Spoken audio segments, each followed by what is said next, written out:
बिस्मिल्लाहिर्रहमानिर्रहीम जी, अस्सलाम वालेकुम। कल शाम को आपने एक प्रेस कॉन्फ्रेंस सुनी। पूरी एक फ़ौज बैठी हुई थी हुकूमती नुमाइंदों की, और उस प्रेस कॉन्फ्रेंस के अंदर आपने बौखलाहट देखी, आपने दुहाइयाँ सुनी, आपने झूठे इल्ज़ामात सुने। जो नहीं उसके अंदर आपको सुनाई दिया वो सच था। तो हमने कहा कि थोड़ा सा सच के ऊपर रोशनी डाली जाए, लेकिन उससे पहले थोड़ा पस मंज़र इसका बयान करना ज़रूरी है कि ये प्रेस कॉन्फ्रेंस कल हुई क्यों, यहाँ तक मामला क्यों पहुँचे।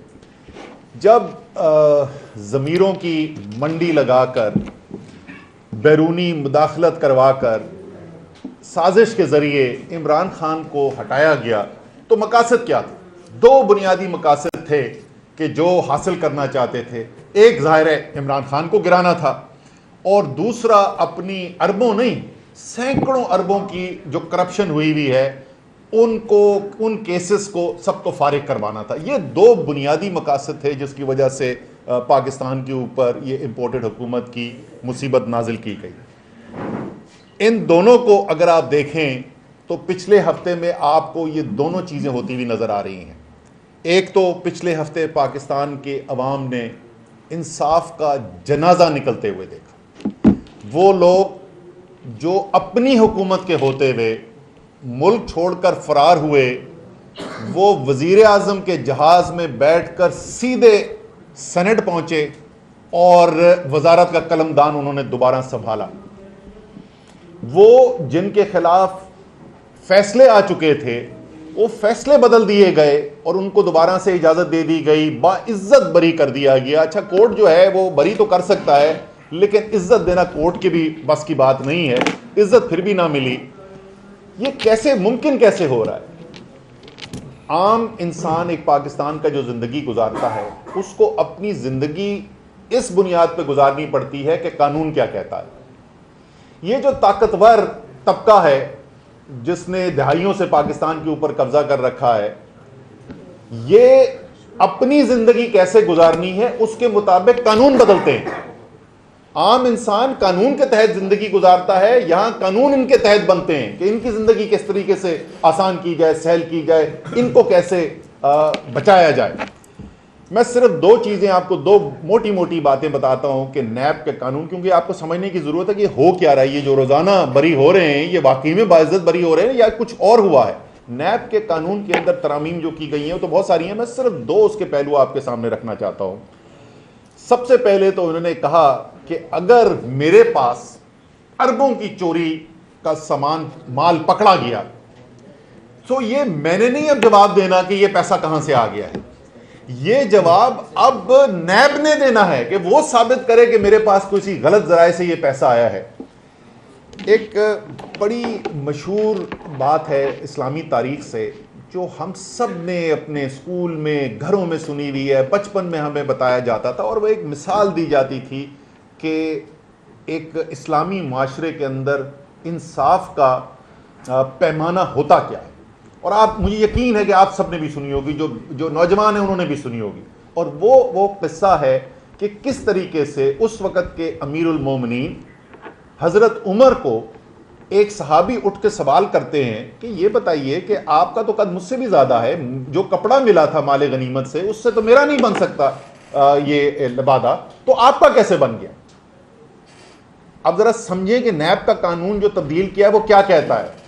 इसका जवाब जो सब मुसलमान बच्चों को सिखाया जाता है कि इनसे सीखो, वो ये है कि आप अपनी सफाई पेश करें। अमीरुल मोमिनीन भी हैं तो आप सफाई पेश करें। आप बताएं कि मेरे बेटे ने अपना हिस्सा जो है वो मुझे दे दिया था, इसलिए ये मुझे पूरा पड़ गया। लेकिन ये जो नैब का कानून है इसके मुताबिक जवाब ये बनता था कि तुमने सवाल पूछा है, अब तुम साबित करो कि मैंने गलत क्या काम किया है।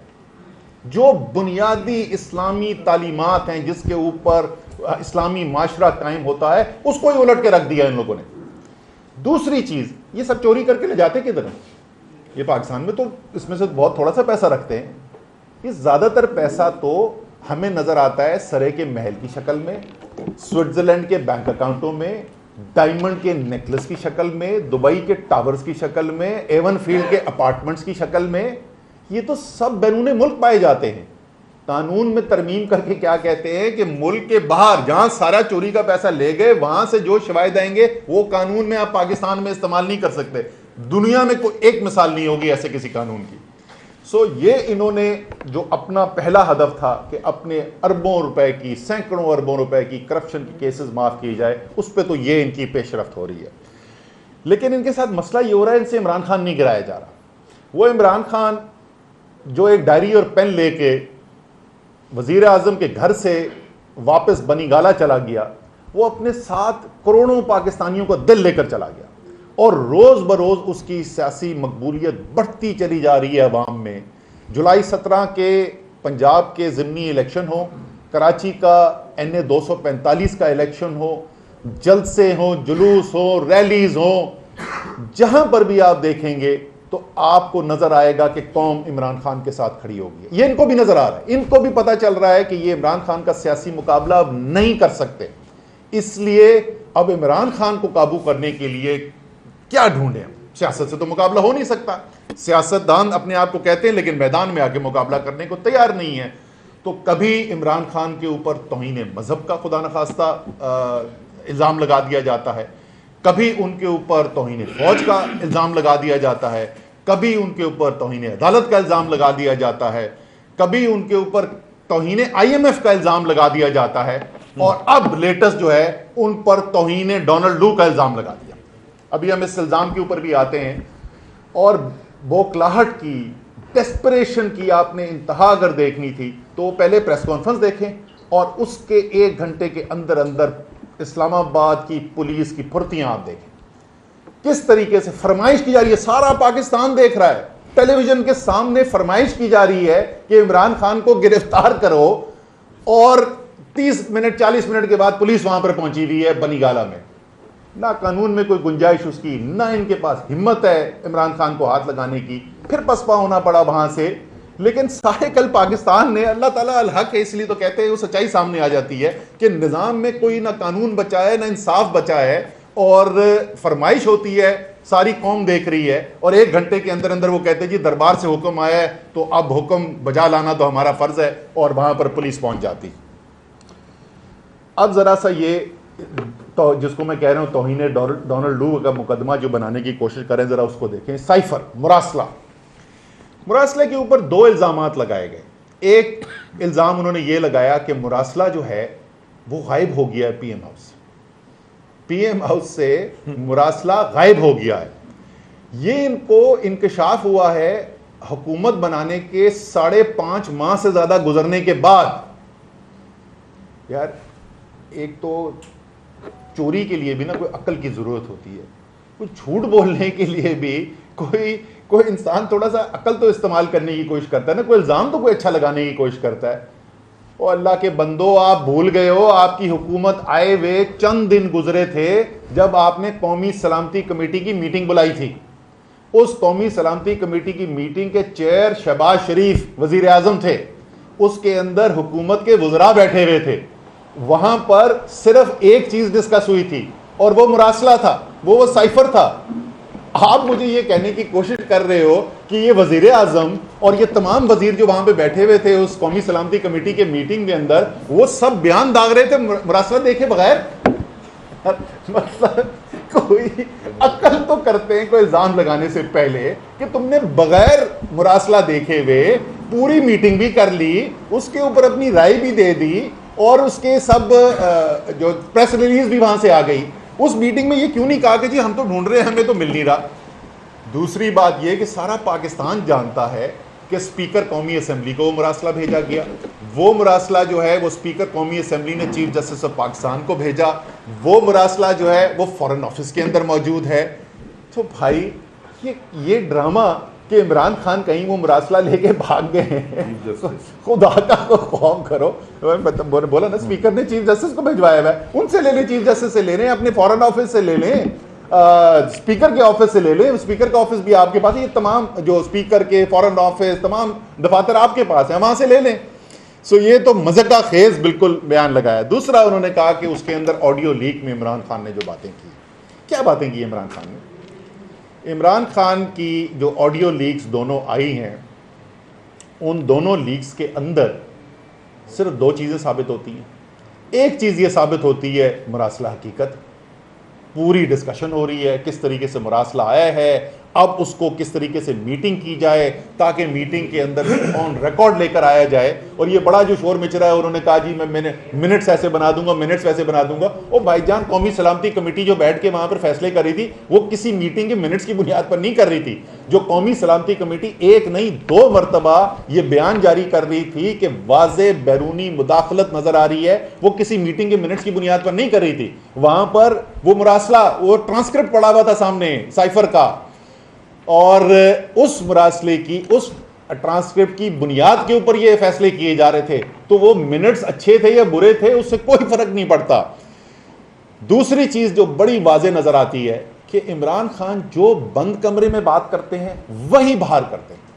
इमरान खान ने कहा, क्या कह रहे हैं इमरान खान उसके अंदर, जिसके ऊपर कल बड़ी उन्होंने बात की है। देखो वो बंद कमरे में क्या कह रहा था, वो कह रहा था कि मुल्क का नाम नहीं लेना, अमेरिका का नाम नहीं लेना।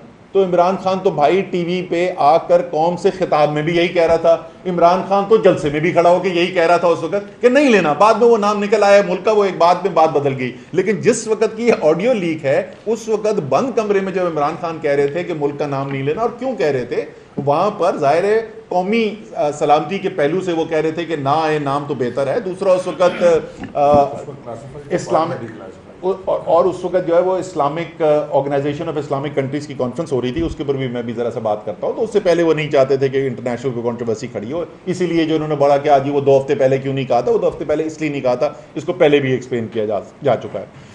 लेकिन ज़रा अब ये आए कि इन्हीं ऑडियो लीक्स के अंदर ये बंद कमरे में क्या कहते हैं और ये अवाम में क्या कहते हैं, ज़रा उसको तो देखें ना। पहली बात, वो कल कह रहे हैं कि ये तो नवाज शरीफ लेके आए थे स्कीम सेहत कार्ड वाली।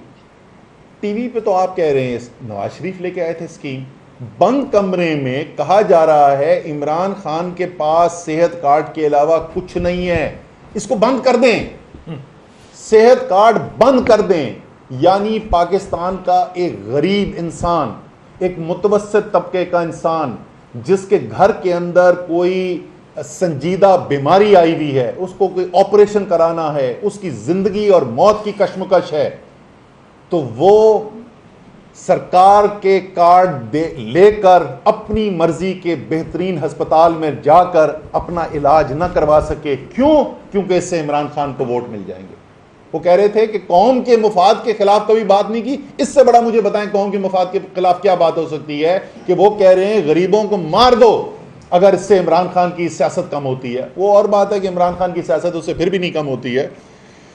दूसरी चीज़ जो हमें नज़र आई, हम बहुत अरसे से कह रहे थे इलेक्शन कमीशन ऑफ पाकिस्तान का और हुकूमत का गठजोड़ नज़र आ रहा है हमें, और वो खुलकर सामने आ गया। किस तरीके से वज़ीर आज़म मीटिंग को चेयर कर रहे हैं शहबाज शरीफ, वज़रा सीनियर तरीन वज़रा साथ बैठे हुए हैं, वो कैसे वहाँ पर बनाई जा रही है कंस्पिरेसी कि हालांकि 123 लोगों ने एक ही दिन एक ही तरीके कार से इस्तीफ़ा दिया, एक ही नोटिफिकेशन में सबके नाम इशू किए गए तहरीक इंसाफ के MNS के बशमूल अली जैदी और मेरे, लेकिन हम सियासत खेलेंगे, हम इनको आपस में तोड़ने की कोशिश करेंगे और हम नाम सेलेक्ट करके स्पीकर के पास ये इख्तियार कहाँ पे है कि हुकूमत के सेलेक्ट किए हुए नाम की बुनियाद के ऊपर करे, ये हम करेंगे और 5 तारीख को इसका ऐलान कराएंगे और देखें कि हुस्न इत्तफाक के 5 अगस्त को नोटिफिकेशन जारी हो जाता है इलेक्शन कमीशन ऑफ पाकिस्तान से। खैर ये तो सुप्रीम कोर्ट के अंदर CMA फाइल कर दी गई है कल, और इन वज़ीर आज़म और तमाम जो वज़रा इसके अंदर शामिल थे उनके खिलाफ जो है सुप्रीम कोर्ट के अंदर ये बात अब उठाई जा रही है। वाज़े तौर पे कानून की हमें खिलाफ वर्जी नज़र आ रही है और जो पूरी कानून की कार्रवाई नज़र बनती है इसके ऊपर वो हमें करने की ज़रूरत है। तीसरी और आखिरी हैं तो इतनी सारी चीज़ें, वो इतनी सी ऑडियोज़ के अंदर इतनी चीज़ें निकल आई हैं क्योंकि कॉल ऑफ फेल के अंदर तजाद है, कमरे के अंदर कुछ और हैं, बाहर कुछ और हैं। ये ज़रा मैं आपको पढ़ के सुनाना चाहता हूँ, ज़रा सुने, ये सारी कौम के सुनने की ज़रूरत है कि इनका जहन कैसे काम करता है और इनका तरीक़े वारदात क्या है। ये गुफ्तगू हो रही है वज़ीर आज़म शहबाज शरीफ और सीनियर वाइस प्रेसिडेंट है शायद, या वाइस प्रेसिडेंट मुस्लिम लीग की मरीम नवाज़ के दरमियान। शहबाज शरीफ साहब कहते हैं जज के खिलाफ रिपोर्ट बनाना इसलिए जरूरी है। मैं जरा दोबारा रिपीट कर दूं, शायद यकीन ना आ रहा हो। ये असद उमर के खिलाफ रिपोर्ट बनाने की बात नहीं हो रही, इमरान इस्माइल अली जैदी के खिलाफ बात नहीं हो रही, जज के खिलाफ। वजीर आजम पाकिस्तान कह रहे हैं जज के खिलाफ रिपोर्ट बनाना इसलिए जरूरी है कि हम इसके बगैर हम डार साहब को ले आए तो। अभी उन्होंने इतना कहा था कि मरियम ने फौरन कहा नहीं नहीं अंकल, इनको मना कर लाना चाहिए। एक कह रहे हैं जज के खिलाफ मुकदमा बनाओ, केस बनाओ, रिपोर्ट बनाओ जज के खिलाफ, ताकि उसको मैनेज किया जा सके, उसको काबू किया जा सके। ये आपको अब याद आ रही होंगी वो पुरानी रिपोर्टें जिसके अंदर किस तरीके से जजेस के खिलाफ झूठी गवाहियां दिलाई। जो अभी जो है, क्या अरशद नाम है उसका, जिसने अभी वो माना है कि मैंने झूठी गवाही दी थी साकिब निसार के खिलाफ, किस तरीके से वो किया गया। लोगों को वो फोन कॉल भी याद आ रही होंगी कि शहबाज शरीफ वजीर आला पंजाब, सिटिंग जज सुप्रीम कोर्ट के, हाई कोर्ट के उस वक्त, बाद में सुप्रीम कोर्ट में चले थे, जस्टिस क्यूम, उनको फोन करके कह रहे हैं कि भाई साहब जो हैं, बड़े भाई साहब यानी नवाज शरीफ जो हैं, वो चाहते हैं बेनजीर को इतने साल नहीं इतने साल की सजा दी जाए। और जज साहब कहते हैं जी अगर उन्होंने कहा है तो तामील होगी। सो ये पहली दफा नहीं कर रहे हैं, ये ऑडियो लीक। अच्छा, उसके बाद जब वो मरियम कहती है नहीं नहीं अंकल, इनको मना कर लाना चाहिए, तो शहबाज शरीफ कहते हैं सुलह कर लें। अब सवाल इनसे ये बनता है, और इसके ऊपर मेरे ख्याल में तो इतना बड़ा एक चीज़ आई है जुडिशरी के सामने, मेरे ख्याल में तो जुडिशरी को खुद भी सो मोटो इसके ऊपर एक्शन लेना चाहिए। ज़रा कौम को पता तो चले ना कि आखिर में जो फैसला दिलवाया गया, क्या वो जज के खिलाफ रिपोर्ट बनवा कर दिलवाया गया या उनको मनाकर और सुलह करके दिलवाया गया। ये कोई छोटी बात नहीं है, ये तो बहुत बड़ी चीज़ है। तो हमारी उम्मीद है कि हमारे इंसाफ के इदारे भी जो हैं, और मैं आपको बता दूं कि इस वक्त चाहे किसी की गलती हो या ना हो, पिछले एक हफ्ते के अंदर जो वाक़यात हुए हैं पाकिस्तान के रियासती निज़ाम पर, पाकिस्तान के अवाम का जो रहा सा जो कोई एक यकीन था, वो भी बिल्कुल ख़त्म होता जा रहा है। और वो सब देख रहे हैं इस वक्त पाकिस्तान के रियासती इदारों को कि ये सब कुछ जो सबके सामने हो रहा है, दिन दहाड़े हो रहा है, उनका क्या इसके ऊपर रद्द अमल होता है। सो ये इनकी ऑडियो लीक्स हैं, इनकी हकीकत है। आखिर में मैं सिर्फ एक दो चीज़ें छोटी सी मैं करता हूँ, क्योंकि कुछ और दो बातें की गई। एक तो मईशत का उन्होंने इसहाक डार साहब ने कहा कि IMF से हमने बड़ी मुश्किल से जान छुड़ाई थी। डार साहब, आप शायद टीवी नहीं देखते, शायद आपको अपनी पार्टी के बयानात पसंद नहीं हैं, इसलिए आप शायद खाकान अब्बासी, एहसन इकबाल, मिफ्ता इस्माइल, शहबाज शरीफ, ये सब जो बयानात दे रहे थे वो नहीं दे रहे थे। जनाब, जिस वक्त हमारी हुकूमत आई है आपकी हुकूमत ख़त्म होने के बाद, तो 2 महीने के अंदर अंदर दुहाई इन्होंने जो तूफान खड़ा किया हुआ था वो ये था कि IMF से वायदा क्यों नहीं कर रहे। आप कह रहे हैं हम जान छुड़ा के गए थे। कुछ तो खुदा का खौफ करे। आप समझते हैं कि पाकिस्तान की कौम जो है वो ना कुछ सुनती है, ना देखती है, ना उनका हाफजा कुछ है। कुछ तो बातें करते हुए से पहले सोच लिया जाए। और फिर उन्होंने कहा कि जी स्टेट ऑफ इकोनॉमी ये बड़ी ख़राब छोड़ गए। क्या छोड़ के गए Imran Khan? State of economy ये छोड़ के गए कि आखिरी साल 2 साल उनके गुजरे 5.7% GDP ग्रोथ, अगले साल 6% GDP ग्रोथ, 15 साल में पहली दफ़ा हुआ 2 साल तवातर से 5% से ज़्यादा ग्रोथ हुई। जितनी सिर्फ 1 साल में पिछले साल के अंदर हमारी एक्सपोर्ट्स के अंदर बरामदात में इजाफा हुआ, वो मुस्लिम लीग नून और पीपल्स पार्टी के 10 साल के अंदर नहीं हुआ था। 19 अरब डॉलर पे तरसीलात मिली थी, 31 अरब डॉलर पर लेके चली गई इमरान खान की हुकूमत। एक्सपोर्ट्स मैंने पहले आपको बता चुका हूं, लार्ज स्केल मैन्युफैक्चरिंग यानी बड़ी सनतें जो हैं, वो बड़ी सनतें 10% से ज़्यादा तरक्की कर रही थी। इस वक्त वो 1.5% पे आ गई हैं और पिछला महीना जो है मनफी है। इसी तरीके से 5 बड़ी फसलों में से 4 बड़ी फसलों में रिकॉर्ड हुआ, किसान को वो कीमत मिली जो पहले कभी नहीं मिली थी। जनाब, आपको तो एक ऐसी मईशत मिली जिसमें जान थी, जो तेज रफ्तारी से चल रही थी। आखिरी बात उन्होंने कही, कोई पाकिस्तान से बात करने को तैयार नहीं, कोई पाकिस्तान से बात करने को तैयार नहीं। मैं लंबी बहुत, इसके ऊपर तो पूरी प्रेस कॉन्फ्रेंस सिर्फ इस पे हो सकती है कि इमरान खान के वक्त में गैर बैनुल अक़वामी फोरम्स के ऊपर पाकिस्तान की क्या हालत। मैं सिर्फ आखिरी महीना याद दिलाता हूँ, आखिरी महीना रह गया अब इमरान खान के वजीर आजम, उसके बाद तो नहीं कोई खराबी हो सकती ना। दुनिया का सबसे तेजी से तरक्की करते वाला मुल्क और 21वीं सदी की सुपर पावर चीन, वजीर आजम इमरान खान और पाकिस्तान के डेलीगेशन को अपनी ओलंपिक्स की जो उनकी बहुत बड़ी अचीवमेंट थी, जहां उनको फख्र था, मुट्ठी भर मुल्कों को बुलाते हैं वहां पे और उसके अंदर इमरान खान मौजूद है। खास तौर पे चीन आपको बुलाता है। ये आखिरी महीने की मैं बात कर रहा हूं। रूस दूसरी बड़ी दुनिया की जो ताकत है, दुनिया की 3-4 जो बड़ी ताकतें उनमें से एक, जाने से महीना पहले इमरान खान जो है उनको बुलाया जाता है। 3 घंटे की मुलाकात होती है सदर पुतिन और इमरान खान की, और इमरान खान को वो कहते हैं कि रूस हर तरीके से पाकिस्तान की मदद करने को तैयार है, सस्ती गंदम देने को तैयार है, सस्ता पेट्रोल देने को तैयार है, गैस देने को तैयार है। ये था रूस। और ये बताइए कि आखिरी दफा पाकिस्तान में कब हुआ था कि तमाम वज़राए खारजा इस्लामी ममालिक के इस्लामिक कॉन्फ्रेंस के लिए पाकिस्तान में यकजा हुए में? क्या आपके मुस्लिम लीग नून के 5 साल में हुआ? क्या पीपल्स पार्टी के 5 साल में हुआ था? जनाब ये इमरान खान था, और ये तो आखिरी हफ्ता है, 10 दिन रह गए थे कि पूरी आलमी दुनिया, आलमी इस्लाम को उसने इकट्ठा किया हुआ था इधर पाकिस्तान के अंदर। तो फिर मैं वही कहूँगा, खुदा का वास्ता इल्ज़ाम लगाने से पहले तो सोच लिया करें। मैं यहीं पे ख़त्म करता हूँ जी।